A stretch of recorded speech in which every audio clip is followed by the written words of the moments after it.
В эфире информационный блок «Доброе утро, Таллин». У нас сегодня в гостях депутат Европарламента Яна Том. Здравствуйте. Доброе утро. На этой неделе вы организуете в Таллине конференцию «Защищает ли Евросоюз свои нацменьшинства?». Защищает ли?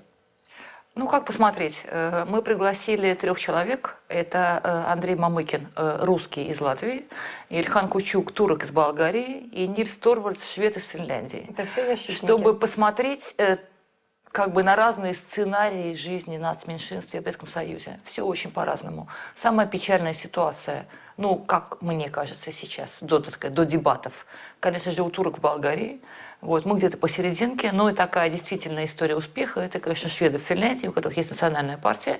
Всегда есть в правительстве несколько министров шведов. Это такой как бы хороший тон в политике финской.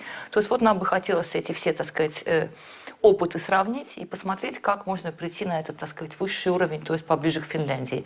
И к этой конференции специально мы заказали исследование у Сарпол, где будет тоже довольно много интересной информации. Так что я думаю, что конференция будет интересна. Приходите все. На этой же неделе пройдут дни Нарвы, где вы тоже участвуете. Вообще, что предусмотрено, что там будет?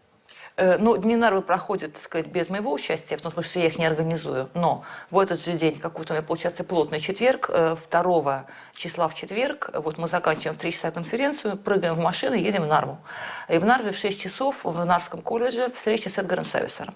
Приглашаем, опять же, всех желающих. Встреча с Эдгаром Сависаром, естественно, попьем чайку с пирожками. А встреча на тему «Эстония, куда идешь?». И вот там будет такой обмен мнениями живой, так сказать, о наших перспективах и о состоянии дел на сегодня. Потому что сейчас у нас есть, конечно, дебат, там, скажем, о кандидатах в президенты, но у нас мало дебата о том, где мы сейчас, собственно говоря, находимся и как нам двигаться дальше. Я думаю, что разговор будет интересный. И это будет в колледже Тарского университета в Нарве в 6 часов в четверг. Кроме того, приурочено уже к Дням Нарвы, в Нарве мое бюро проводит фотоконкурс, как мы делали в прошлом году, для нарвитян со 2 по 19 июня. Включительно на мой сайт yanatom.ee можно загрузить ваши фотографии Нарвы. Жюри возглавляет редактор Нарвской газеты Сергей Степанов, наш с вами добрый знакомый. И 3 победителя поедут в Брюссель. И кроме того, 4 числа, когда в Нарвском замке проходят все культурные мероприятия, вот на входе в Нарвский замок, в парке, в замковом парке, вот стою я во всей своей красе с палаточкой, с чаем, с пирожками и общаюсь с народом. То есть мы хотели провести встречу, но погода хорошая, и мы решили, что мы нарвитян не потянем, так сказать, под крышу в душное помещение, а все-таки поговорим вот так вот на свежем воздухе, в неформальной обстановке. Так что, пожалуйста, приходите. И 2 числа в Нарвский колледж в 6 часов вечера, и 4 числа в замок, в предзамочье, и на главное мое, так сказать, мое любимое дитя на этом этапе, это, конечно, наша конференция международная, которая состоится тоже в четверг 2 числа в Таллинском университете, в корпусе Мары. Начало конференции в 10 часов, регистрация участников с половины 10. Вход свободный.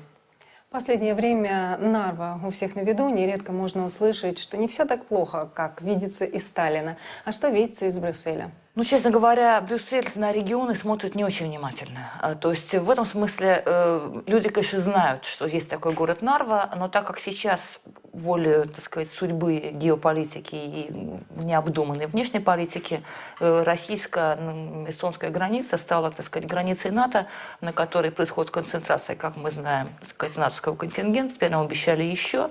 То есть ответ на ваш вопрос такой, что если о Нарве в Брюсселе и задумываются, то только как о каком-то таком, на такой точке напряженности, от которой неизвестно чего ждать. К сожалению, ситуация сегодня такая. А часто ли на уровне Европарламента поднимаются вопросы, проблемы нацменьшинства, о которых вы собираетесь поговорить в Таллине? Достаточно часто. У нас есть группа поддержки традиционных меньшинств, имеется в виду как раз меньшинства национальные, языковые, традиционно проживающие в каких-то странах. Возглавляет ее как раз-таки Нильс Торвальдс, который приедет ко мне на конференцию, вот этот самый швед из Финляндии.